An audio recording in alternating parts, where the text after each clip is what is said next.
अमीर मायका वर्सेस गरीब ससुराल में ज्वेलरी शॉपिंग। हमेशा की तरह नम्रता आज भी अपनी बेटी को शहर के सबसे बड़ी ज्वेलरी शॉप में ले जाती है और बहुत सारी गोल्ड ज्वेलरी की डिजाइन दिखाती है। ये देखो बेटा, कितनी सुंदर लग रही है। मैडम, ये डिजाइन आज ही बनकर आई है, एकदम स्पेशल और एक्सपेंसिव है। बेबी जी को ये बहुत सूट करेगी। हाँ सचमुच ये डिजाइन बहुत शानदार है। बेटा तुम बताओ, तुम्हें कैसी लगी? हाँ माँ, अच्छा तो है, लेकिन आज के जमाने में गोल्ड कौन पहनता है? मुझे डायमंड ज्वेलरी पहनना है। तो ठीक है बेटा, तुम डायमंड ज्वेलरी भी ले लेना। अभी तो फिलहाल तुम गोल्ड ले लो। भैया ऐसा करो, ये चारों डिजाइन पैक कर दो। चलो बेटा, हम दूसरे काउंटर पर डायमंड देख लेते हैं। अब सोनल दूसरे काउंटर पर अपने लिए डायमंड ज्वेलरी देखती है। तभी उसे एक डायमंड हार बहुत पसंद आ जाता है। सोनल कहती है, माँ देखो, ये डायमंड हार कितना सुंदर लग रहा है। बस मुझे तो यही चाहिए। कोई बात नहीं बेटा, तुम्हें जो पसंद है तुम ले लो। शॉपिंग करने के बाद वो लोग एक बड़े से रेस्टोरेंट में डिनर करते हैं। तभी सोनल कहती है, माँ कल मुझे फिर शॉपिंग के लिए आना पड़ेगा। मुझे कुछ एक्सपेंसिव ड्रेस चाहिए और कुछ मेकअप प्रोडक्ट भी। अरे सोनल, तेरे नेकलेस का डिजाइन तो बहुत सुंदर लग रहा है। काफी महंगा होगा ना? हाँ, यही कोई 70 लाख का। लेकिन तुझे तो पता है कि मेरी माँ इस शहर की सबसे अमीर लेडी है, इसीलिए मुझे पैसों की कोई परवाह नहीं रहती है। हाँ यार, तू बड़ी लकी है कि वो तेरी मम्मी है। हाँ सोनल, सच कह रही है। आंटी तुझे बहुत प्यार भी तो करती है। अंकल के जाने के बाद आंटी ने ही तुझे माँ और पिता दोनों का प्यार दिया है। हाँ नंदिता। ऐसे ही समय बीत रहा था। नम्रता सोनल को आए दिन मॉल ले जाकर कपड़ों और ज्वेलरी की शॉपिंग करवाती थी, क्योंकि सोनल को कपड़े और ज्वेलरी पहनना बहुत पसंद था। ऐसे ही समय बीत रहा था। एक दिन नम्रता अपने मैनेजर उमेश से कहती है, उमेश जी, आप तो जानते हैं कि सोनल मेरी इकलौती बेटी, मेरी सारी प्रॉपर्टी की अकेली मालकिन। लेकिन अब उसकी शादी की उम्र हो गई है। आप उसके लिए अच्छा लड़का ढूंढिए। अगर एक अच्छा लड़का मिल गया तो मैं सोनल की जल्दी ही शादी कर दूंगी। हाँ मैम, मैं आज से ही लड़कों का पता करता हूँ। अब उमेश ने कुछ अच्छे लड़कों का पता किया जो खानदानी भी थे और अमीर भी। फिर शुरू हुआ रिश्तों का सिलसिला। लड़के रिश्ते लेकर आते और नम्रता को भी अच्छे लगते, लेकिन छानबीन करके पता चलता कि वो लड़के दौलत के लालची है और इसी लालच में वो सोनल से शादी करना चाहते हैं। नम्रता ने उन्हें मना कर दिया। एक दिन उमेश नम्रता से बोला, नम्रता मैम, इस शहर के एक करोड़पति आदमी है सेठ विश्वनाथ। उनका बेटा है मधुर। ये रही उसकी पोर्टफोलियो और फोटोज। वो लड़का बहुत अच्छा है। सुना है अपने पिता के बिजनेस में वो 4 चांद लगा रहा है। मैंने आज शाम को उसे बुला लिया है। ये आपने बहुत अच्छा किया। शाम को मेरे बंगलों पर मिलते हैं। शाम को उमेश मधुर को लेकर नम्रता के घर पहुंच गया। सारी बातें होने के बाद मधुर कहता है, नम्रता मैम, मैं आपकी बेटी से शादी करने के लिए तैयार हूँ, लेकिन मेरी भी एक शर्त है। बताओ, तुम्हारी क्या शर्त है? मेरे पिताजी का बिजनेस डूबने की कगार पर है। आपको मेरे पिताजी से बिजनेस में पार्टनरशिप करनी होगी। उनके सारे कॉन्ट्रैक्ट साइन करना होगा। नम्रता समझ चुकी थी कि मधुर उसकी बेटी से शादी स्वार्थ के लिए करना चाहता है। वो उसे मना कर देती है और उसके जाने के बाद वो उमेश से कहती है, उमेश जी, भले ही मैं किसी गरीब ईमानदार लड़के से अपनी बेटी की शादी कर दूंगी, लेकिन मैं किसी अमीर लालची लड़के से उसकी शादी नहीं करूंगी। मैम, यदि ऐसी बात है तो ऐसे गरीब और ईमानदार लड़के को मैं सालों से जानता हूँ। वो गरीब जरूर है, लेकिन बहुत ही टैलेंटेड है। वो हर तरीके से सोनल के काबिल है। कौन है वो लड़का? हमारी ही फैक्ट्री में काम करता है, किशोर नाम है उसका। उमेश के साथ जाकर नम्रता किशोर से मिलती है। किशोर उसे बहुत पसंद आता है। नम्रता किशोर को काफी पर इनवाइट करती है और अपनी बेटी सोनल से मिलवाते हुए कहती है, किशोर, ये है मेरी बेटी सोनल, जिसके रिश्ते की मैं तुमसे बात कर रही थी। रिश्ते की बात? लेकिन माँ, आपने तो मुझे इस बारे में कुछ नहीं बताया। वैसे कौन है ये? बेटा, ये किशोर है, हमारी ही फैक्ट्री में मैनेजर है। ये सुनकर सोनल का दिमाग खराब हो जाता है और वो बिना कोई इंटरेस्ट लिए वहां से चली जाती है। उसके जाने के बाद किशोर उमेश से पूछता है, उमेश सर, आपकी बातों से लगता है कि मैं जिस फैक्ट्री में काम करता हूँ नम्रता मैम उसकी मालकिन है। क्या ये सच है? हाँ। लेकिन मैं तो आपकी फैक्ट्री में एक मामूली मैनेजर हूँ। मैं आपकी बेटी से शादी करने के बारे में सोच भी नहीं सकता। प्लीज किशोर, मेरी बात समझने की कोशिश करो। सोनल मेरी इकलौती बेटी है। वो थोड़ी जिद्दी है, लेकिन वो बहुत अच्छी है और उसके लिए मुझे एक ईमानदार लड़के की जरूरत है। उसके बाद नम्रता ने किशोर को सब कुछ बताया।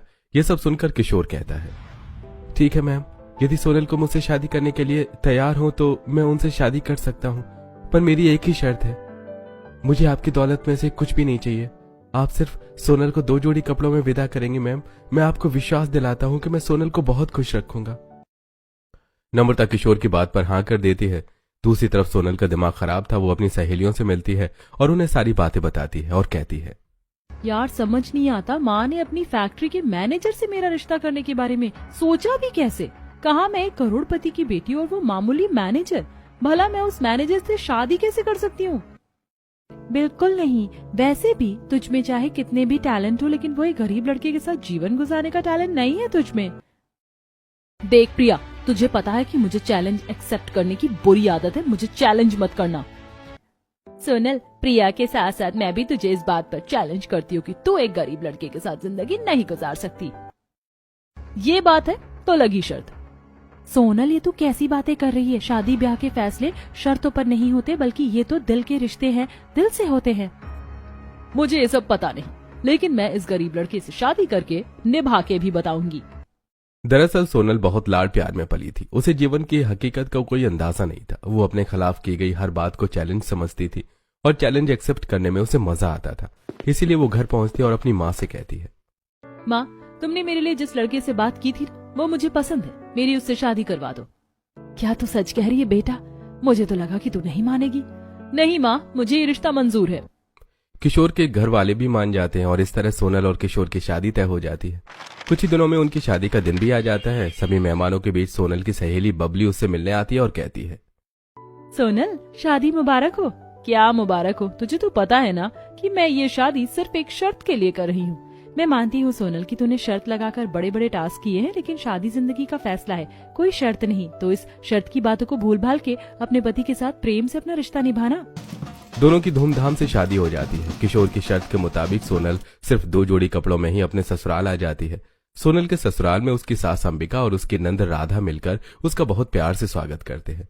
सोनल गृह प्रवेश करके घर के अंदर आती है तो छोटे से मिट्टी के घर को देखकर उसका मुंह बन जाता है। फिर राधा कहती है, भाभी आप थक गई होंगी, चलिए मैं आपको आपके कमरे में ले चलती हूँ। राधा सोनल को उसके कमरे में ले जाती है, जहां पर एक बहुत ही साधारण सा पलंग और उस पर बहुत ही सादा बिस्तर डाला हुआ था। ये सोचकर सोनल कहती है, क्या ये मेरा कमरा है? हाँ भाभी, ये आपका ही कमरा है, पर आपके घर की तरह बहुत बड़ा तो नहीं है, लेकिन मैंने इसे आपके लिए बड़े प्यार से सजाया है। अब आप आराम कर लीजिए। ऐसा कहकर राधा वहां से चली जाती है। अगले दिन सोनल की सास उसके कमरे में एक साड़ी और कुछ गहने लेकर आती है और उससे कहती है, सोनल बेटा, आज तेरी मुंह दिखाई की रस्म है, पड़ोस की औरतें आती ही होंगी।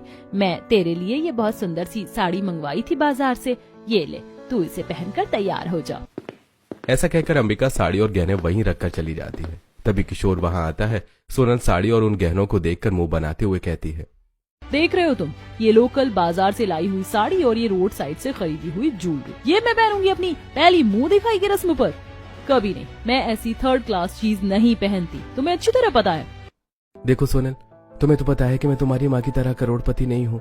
ये साड़ी भी जो तुम्हारे लिए माँ ने ली है ना, इसे भी वो पैसे जमा करके लेकर आई है, वरना हमारे घर में तो फेरी वालों से कपड़े लेकर पहन लेते हैं। और तुम्हें यहाँ सोने चांदी और हीरे की ज्वेलरी नहीं मिलेगी, तुम्हें यही ज्वेलरी मिलेगी जो है, लेकिन हाँ, तुम्हें मेरा और मेरे घर वालों का प्यार मिलेगा। अब इतना परेशान मत हो, मुझे तो मेरी बीवी इन लोकल गहने में भी उतनी ही सुंदर लगती है जितनी कि ओरिजिनल डायमंड में लगती है। मेहमान आते ही होंगे, तुम जल्दी से इसे पहनकर तैयार हो जाओ। सोनल ने अपनी मर्जी से शादी की थी, इसलिए उसके पास कोई और रास्ता नहीं था। वो उस लोकल साड़ी और उन लोकल ज्वेलरीज को पहन लेती है और बाहर आ जाती है। बाहर बहुत सारे मेहमान बैठे हुए थे।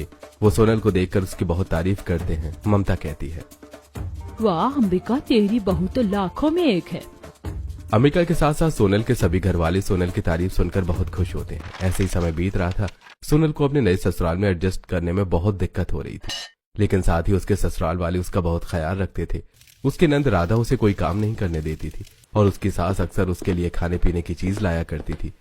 एक दिन की बात है, अंबिका सोनल से बोली, सोनल बेटा, जब से तू शादी करके आई है तब से हमने तुझे कोई शॉपिंग नहीं करवाई। आज किशोर को पेमेंट मिली है तो चल मैं तुझे कुछ शॉपिंग करवा कर ले आती हूँ। ये लोग इतनी लोकल चीज पहनते हैं, मुझे ये लोग क्या ही शॉपिंग करवाएंगे। नहीं नहीं माँ, रहने दीजिए, मुझे कुछ नहीं चाहिए। भाभी, ऐसे कैसे कुछ नहीं चाहिए? आप जल्दी तैयार हो जाओ और हमारे साथ बाजार चलो, हम आपके लिए कुछ कपड़े और कुछ ज्वेलरी खरीदनी है। सोनल तैयार होकर अपनी सास और अपनी नंद के साथ मार्केट जाती है। तभी उसकी सास फुटपाथ पर एक छोटी सी दुकान पर पहुंचती है और कहती है, अरे भैया, मेरी बहू के लिए जरा अच्छी सी साड़ी दिखाना, सस्ती मत दिखाना। हाँ हाँ माँ जी, ये लीजिए, मेरी दुकान की सबसे अच्छी साड़ियाँ पूरे 5,000 रुपए की। देखो ना बहू, तुम्हें ये साड़ी पसंद आ रही है क्या? माँ जी आप रहने दीजिए, मुझे नहीं चाहिए। ऐसे कैसे नहीं चाहिए भाभी, देखिए ना ये रेड कलर की साड़ी आप पर बहुत सुंदर लगेगी। माँ आप इसे भाभी के लिए ले लो। मैंने कहा ना राधा, मुझे साड़ी नहीं चाहिए, प्लीज घर चलो। वैसे भी मुझे बहुत गर्मी लग रही है। वो लोग घर वापस आ जाते हैं। अंबिका किशोर से कहती है, किशोर बेटा, सोनल बहू जब से घर में आई है तब से उसने एक बार भी शॉपिंग नहीं की। आज मैंने और राधा ने उसे शॉपिंग करवाने की कोशिश की थी, लेकिन शायद उसे कुछ पसंद नहीं आया। तू ऐसा कर, उसे किसी अच्छी दुकान पर ले जा और उसकी पसंद के कपड़े और गहने दिलाकर ले आ। ठीक है माँ, मैं आज शाम को ही उसे ले आता हूँ। अब किशोर अपने कमरे में आता है तो देखता है कि सोनल मैगजीन पर कुछ ज्वेलरी देख रही थी। तभी किशोर कहता है, सोनल ज्वेलरी देख रही हो? हाँ, ये इंडिया की सबसे बड़ी फैशन डिजाइनर है, उनकी नई ज्वेलरी कलेक्शंस आई है, बस वही देख रही थी। अच्छा, वैसे मैं कह रहा था कि आज हम दोनों बाहर चलें, मैं तुम्हें शॉपिंग भी करवा दूंगा और हम डिनर भी बाहर ही करेंगे। रहने दो ना किशोर, फॉर्मेलिटी की क्या जरूरत है। प्लीज, मुझे अच्छा लगेगा। अब किशोर और सोनल बाजार के लिए निकलते हैं। किशोर सोनल को एक लोकल ज्वेलरी शॉप पर ले जाता है और कहता है, सोनल तुम्हारी माँ ने मुझे बताया था कि तुम्हें ज्वेलरी पहनने का बहुत शौक है, तो अपने लिए कुछ ज्वेलरी पसंद कर लो। ये सुनकर सोनल का दिमाग खराब हो जाता है और वो कहती है, किशोर क्या हो गया है तुम्हें? तुम्हें ऐसा लगता है कि मैं इस लोकल ज्वेलरी शॉप की ज्वेलरी पहनूंगी? अगर तुम्हें मुझे शॉपिंग करवाने का इतना ही शौक है तो मुझे मेरी पसंद की ज्वेलरी शॉप से ज्वेलरी दिलवाओ। चलो मेरे साथ, मैं तुम्हें अपनी पसंद की ज्वेलरी शॉप पर ले चलती हूँ। अब सोनल किशोर को शहर की सबसे बड़ी ज्वेलरी शॉप में ले जाती है। ज्वेलरी शॉप का ओनर सोनल को पहचान लेता है और कहता है, आइए सोनल मैडम, बहुत दिन बाद आई आप। अभी तो बहुत अच्छे अच्छे डिजाइन आए हुए हैं। ऐसा कहकर कमलेश अपने वर्कर को सोनल को ज्वेलरी दिखाने के लिए कहता है। सोनल ज्वेलरी देखकर एक हार पसंद करती है। किशोर उसका रेट पूछता है तो पता चलता है कि वो 75 लाख का है। किशोर कहता है, सोनल तुम्हें अच्छी तरह से पता है कि मैं इतनी महंगी ज्वेलरी अफोर्ड नहीं कर सकता हूँ। तुम अफोर्ड नहीं कर सकते हो तो क्या हुआ, मैं तो अफोर्ड कर सकती हूँ। मेरी मम्मी के लिए 75 लाख की ज्वेलरी दिलाना बहुत मामूली बात है। मैं अभी अपनी मम्मी को फोन लगाती हूँ। फिर सोनल अपनी मम्मी को फोन लगाती है और कहती है, मम्मी मुझे एक 75 लाख का गोल्ड नेकलेस पसंद आया, प्लीज आप पेमेंट कर दो। अच्छा ठीक है बेटा, ले लो मेरी बेटी के लिए 75 लाख की, कोई बात नहीं है। लेकिन तभी नम्रता को किशोर की शादी से पहले कही गई बात याद आती है। मैं चाहता हूँ कि सोनल और मेरे परिवार के बीच बहुत गहरा रिश्ता बन सके, ताकि मेरे साथ साथ सोनल भी बहुत खुश रह सके। इसलिए मेरी आपसे रिक्वेस्ट है कि कभी भी अपनी तरफ से सोनल को एक भी रुपया मत देना। जो मेरी हैसियत है, सोनल को उसी से गुजारा करना होगा, और भगवान ने चाहा तो एक दिन मैं सोनल के लिए सब कुछ लाकर उसके कदमों में रख दूंगा। और फिर नम्रता सोनल से कहती है, सॉरी बेटा, लेकिन मैं तुम्हें ये पैसे नहीं दे सकती। तुम्हारे पति के पास जो है तुम्हें उसी में गुजारा करना है। लेकिन माँ आप... ऐसा कहकर नम्रता फोन काट देती है। गुस्से में किशोर से कहती है, किशोर मुझे कुछ नहीं चाहिए, घर चलो। और वो लोग घर आ जाते हैं। सोनल गुस्सा होकर अपने कमरे में चली जाती है। तब अंबिका किशोर से पूछती है, क्या बात है किशोर, सोनल ने कोई शॉपिंग नहीं की? नहीं माँ, दरअसल उसे कुछ पसंद ही नहीं आया।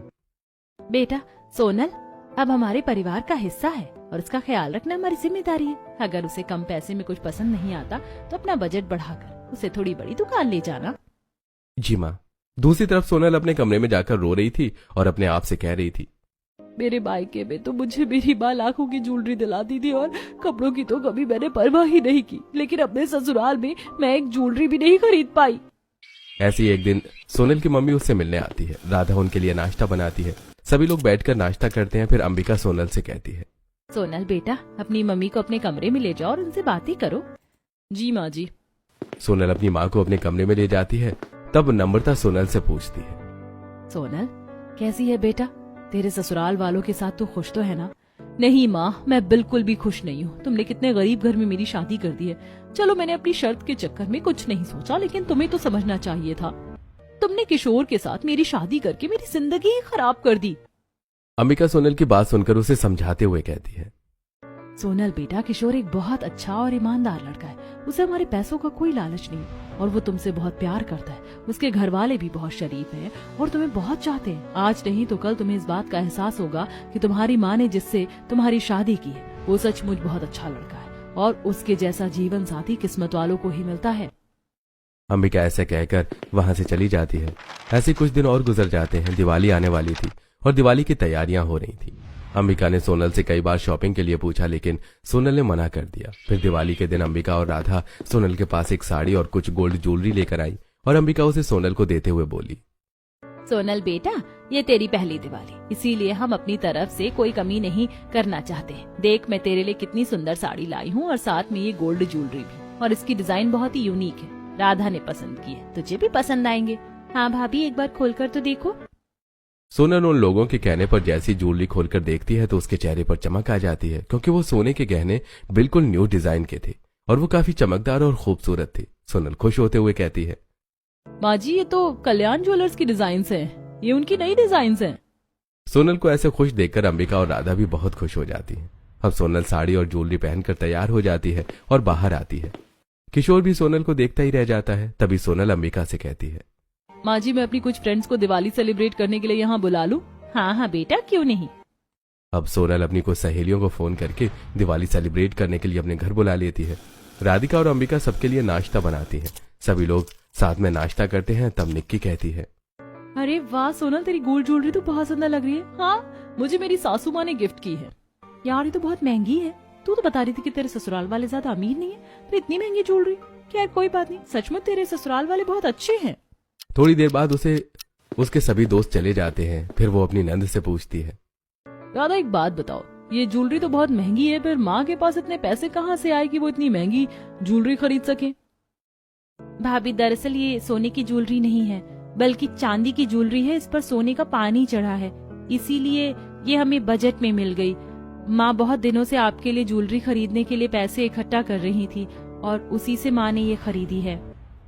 ये सुनकर सोनल का तो जैसे मूड ऑफ हो गया। सोनल गुस्से से उठकर अपने कमरे में चली जाती है। ऐसे कुछ दिन बीत जाते हैं और एक दिन सोनल अपना कुछ मेकअप लेने के लिए अकेली ही मार्केट जाती है। वो मेकअप खरीद कर बाहर निकलती है। तभी उसे उसकी सहेली बबली मिलती है। बबली काफी साधारण कपड़ों में थी। ऐसा लग रहा था कि वो किसी ऑफिस से वापस आ रही है। सोनल उसके पास आती है और कहती है, अरे बबली, कैसी है तू? और यहाँ कैसे? तेरी तो शादी हो गई थी ना? पता चला कि तू पुणे में रह रही है अपने हस्बैंड के साथ। हाँ यार, पुणे में ही थी, लेकिन हालातों ने मेरा साथ नहीं दिया। यार, वो सामने रेस्टोरेंट में बैठकर बात करते। दोनों सहेलियां रेस्टोरेंट में पहुंचकर कॉफी पीती हैं। कॉफी पीते पीते बबली उसे बताती है, यार, मेरी शादी तो हुई थी, लेकिन फिर मैंने डिवोर्स ले लिया और अभी मैं ऑफिस में जॉब करती हूँ। डिवोर्स ले लिया? लेकिन क्यों? तेरी शादी तो अंकल ने एक बहुत अमीर लड़के से करवाई थी ना? वो लड़का अमीर था, मुझे उसके पास पैसा तो मिला, लेकिन वफादारी और प्यार नहीं मिला। शादी के एक हफ्ते बाद ही मुझे उसके कई अफेयर्स का पता चला और जब मैंने उसे रोकने की कोशिश की तो उसने मुझ पर हाथ उठाया। वो रोज शाम को ड्रिंक करके आता था और मुझे गालियां देता था, मारता था। मेरे सास ससुर को भी इन सब बातों से कोई मतलब नहीं था। उनके लिए तो मैं ही गलत थी और इन सबसे परेशान होकर मैंने डाइवोर्स ले लिया। छोड़, तू ये बता, तेरी जिंदगी कैसी चल रही है? किशोर तुझे बहुत प्यार करता होगा ना? हाँ बबली, किशोर मुझे बहुत प्यार करता है। मेरा गुस्सा होने पर भी वो मुझे कुछ नहीं कहता, बल्कि हमेशा समझाता है। मेरी सास और मेरी ननद मेरा बहुत ख्याल रखती हैं। वो हमेशा मुझे खुश रखने की कोशिश करती हैं, लेकिन क्या? वो लोग गरीब हैं, यही ना? हाँ बबली, तुझे तो पता है, मैं मम्मी के यहाँ पर लाखों की शॉपिंग किया करती थी, लेकिन ससुराल में आने के बाद आज तक मैंने कोई भी महंगी ज्वेलरी नहीं खरीदी। मुझे ये चीज बिल्कुल अच्छी नहीं लगती। मैं तो सोचती हूँ कि किशोर को छोड़ दूं। देख सोनल, जीवन में सब कुछ नहीं मिलता। ये तो तेरी खुशकिस्मती है कि तुझे इतना प्यार करने वाला पति और इतने अच्छे ससुराल वाले मिले। मैंने अपने जीवन से यही सीखा है कि पैसा खुशियां नहीं खरीद सकता। तुझे अपने पति को और अपने ससुराल वालों को प्यार से अपना लेना चाहिए। उसी में खुश रहना सीख जो तेरा है। और हाँ, किशोर को छोड़ने की गलती कभी मत करना। किशोर से दूर जाकर तुझे पैसे तो मिल सकते हैं, लेकिन शायद तुझे प्यार कभी ना मिले। अब तो मुझे ही देख, बाकी तो तू खुद समझदार है। बबली की बात सुनकर सोनल को पहली बार एहसास होता है कि वो अपने ससुराल वालों के साथ कितना गलत व्यवहार कर रही थी। उसे पहली बार महसूस होता है कि उसका पति और उसके ससुराल वाले उसे कितना प्रेम करते हैं। वो अपने घर लौट आती है और अपने पति और अपने ससुराल वालों को दिल से अपनाने का खुद से वादा करती है। फिर वो उन लोगों के साथ काफी घुल मिल कर रहती है।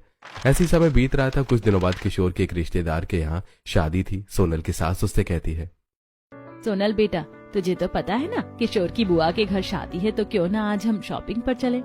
हाँ माँ जी, क्यों नहीं, मुझे भी नए कपड़े और कुछ ज्वेलरी चाहिए। लेकिन तभी राधा उदास होकर कहती है, लेकिन भाभी, हम किसी ब्रांडेड शॉप से शॉपिंग नहीं कर सकते क्योंकि हमारा इतना बजट ही नहीं है। कोई बात नहीं राधा, हम फुटपाथ से शॉपिंग करेंगे। अपनी पत्नी के मुंह से पहली बार ये बात सुनकर किशोर बहुत खुश होता है। वो सोनल से कहता है, सोनल, मुझे बहुत खुशी है कि तुमने अपने ससुराल वालों को उसकी हैसियत के साथ पूरे दिल से अपना लिया, और इसी खुशी में मैं भी तुम्हारे साथ शॉपिंग करने चलूंगा। किशोर की बात सुनकर सभी बहुत खुश हो जाते हैं। शाम को वो सभी शॉपिंग के लिए मार्केट जाते हैं। अंबिका सोनल को एक रोड साइड ज्वेलरी शॉप पर ले जाती है। सोनल वहां से अपने लिए एक नेकलेस पसंद करती है और उसी लोकल मार्केट से सोनल अपने लिए एक सुंदर सी ड्रेस भी पसंद करती है। वो खुशी खुशी शॉपिंग करके घर लौट आती है। अगले दिन सोनल तैयार होकर अपने ससुराल वालों के साथ उनके रिश्तेदार की शादी में जाती है। सब लोग साथ में बहुत एंजॉय करते हैं। ऐसे ही कुछ दिन बीत जाते हैं। एक दिन सोनल खाना बनाते समय राधा से बात कर रही थी, तभी बातों ही बातों में राधा कहती है, भाभी आपको डिजाइनर ड्रेस पहनने का बहुत शौक है ना? हाँ है तो बहुत। भाभी आपको पता है भैया भी एक बहुत बड़े फैशन डिजाइनर बनना चाहते थे। पिताजी ने तो पैसे इकट्ठा करके उन्हें एक बड़े फैशन डिजाइनर का कोर्स भी करवाया था। सोनल ये सुनकर चौंक जाती है और कहती है, ये तुम क्या कह रही हो राधा? किशोर ने फैशन डिजाइनिंग की है? हाँ भाभी, भैया ने फैशन डिजाइनिंग में टॉप भी किया है, लेकिन फिर पिताजी के जाने के बाद भैया पर घर की सारी जिम्मेदारियां आ गई और पैसों की कमी होने के कारण वो शोरूम नहीं डाल पाए और उनका सपना सपना ही रह गया। सोनल को यह सुनकर बहुत दुख होता है। वो अपने मन में सोचती है, काश मैं किशोर का ये सपना पूरा कर पाती। ऐसे कुछ दिन और बीत जाते हैं। एक दिन नम्रता सोनल के कमरे की सफाई कर रही थी, तभी उसे सोनल की कुछ पुरानी गोल्ड ज्वेलरी मिली। राधा ने गोल्ड ज्वेलरी को देखकर किशोर को फोन लगाया और बोली, पता है किशोर, आज मैं सोनल के कमरे की सफाई कर रही थी तो मुझे ये बहुत कुछ पुरानी गोल्ड ज्वेलरी मिली। उसकी नई ज्वेलरी तो मैंने बांट दी, लेकिन उसकी पुरानी ज्वेलरी के साथ मेरी बहुत याद। वो जब 1 साल की थी तब उसके पापा ने उसे ये छोटे से कान के टॉप दिलाए थे। फिर उसके हर बर्थडे पर वो जो भी ज्वेलरी पसंद करती थी उसके पापा उसे दिला देते थे और उनके जाने के बाद मैं दिलाती थी। इसीलिए इन ज्वेलरी को किसी को देने की मेरी हिम्मत नहीं हो रही। यदि तुम बुरा ना मानो तो मैं ये ज्वेलरी उसके पास भिजवा दूं। सासू माँ, आप कैसी बातें कर रही हैं? वो आपकी बेटी है, मुझसे ज्यादा उस पर आपका अधिकार है। मैं समझ सकता हूँ वो सिर्फ सोना नहीं बल्कि आपकी भावनाएं हैं। सोनल भी अपनी पुरानी गोल्ड ज्वेलरी देखकर बहुत खुश हो जाएगी। आप उसे भिजवा दीजिए। अब नम्रता सारी गोल्ड ज्वेलरी अपने मैनेजर उमेश के हाथों सोनल के पास भिजवा देती है। सोनल अपनी पुरानी गोल्ड ज्वेलरी देखकर बहुत खुश हो जाती है। ये देखकर राधा कहती है, भाभी आपकी ज्वेलरी तो सच में बहुत सुंदर है। हाँ राधा, पुरानी हो गई है लेकिन आज भी नई सी लगती है। फिर कुछ सोचकर सोनम कहती है, अच्छा राधा, एक बात तो बताओ, अभी गोल्ड ज्वेलरी का रेट क्या चल रहा है? भाभी अभी तो गोल्ड ज्वेलरी बहुत महंगी हो गई है, वो 1.5 लाख के करीब पहुंच चुकी है। ये सुनकर सोनल बहुत खुश हो जाती है और अपनी सास और नंद से कहती है, माँ जी, राधा मेरे साथ बाजार चलिए। सोनल, अंबिका और राधा को लग रहा था कि सोनल इस पुरानी ज्वेलरी को बदलकर नई ज्वेलरी लेना चाहती है, लेकिन सोनल सुनार की दुकान पर पहुंची और बोली, देखिए मुझे सारी ज्वेलरी बेचनी है, आप इनको तोलकर इनके कितने पैसे मिलेंगे मुझे बता दीजिए। इतनी सारी पुरानी ज्वेलरी देखकर सुनार बहुत खुश हो गया। सोनल ने अपनी पुरानी ज्वेलरी 50 लाख रुपए में बेच दी और अपने घर आकर वो पैसे किशोर को देती हुई बोली, किशोर, राधा ने मुझे बताया था कि तुम डिजाइनर कपड़ों का शोरूम डालना चाहते हो। ये सारे पैसे ले लो और डिजाइनर कपड़ों का शोरूम खोलो। किशोर के मना करने पर सोनल उसे बहुत मनाती है। अंत में किशोर भी मान जाता है। सभी मिलकर किशोर की हेल्प करते हैं और वो एक बहुत सुंदर डिजाइनर कपड़ों का शोरूम डाल लेता है। इस बात से सोनल की मां अंबिका भी बहुत खुश हो जाती है। जल्दी किशोर का शोरूम पूरे शहर में फेमस हो जाता है और धीरे धीरे करके किशोर अमीर हो जाता है। अब सोनम न सिर्फ खुद ब्रांडेड ज्वेलरी और कपड़ों की शॉपिंग करती बल्कि अपनी सास और नंद को भी ब्रांडेड कपड़े और ज्वेलरी की शॉपिंग करवाती। इस तरह सोनल के जीवन में सब कुछ ठीक हो जाता है और वो खुशी खुशी अपने परिवार के साथ रहने लग जाती है।